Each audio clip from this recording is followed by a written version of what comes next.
Open Admin panel to install Zipcode plugin. Go to the plugin. Click on Add New Plugin. Search Zipcode.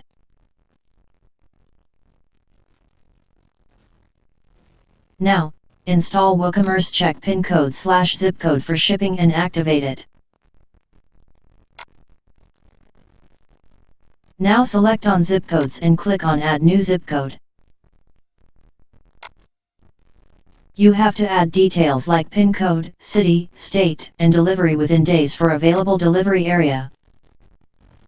Now click on Add.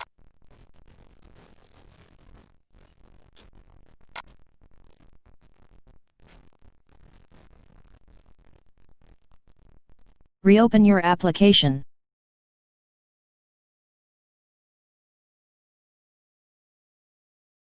Click on any product and go to the product detail. Here you can check your delivery area using PIN code. Add your PIN code and click on Check.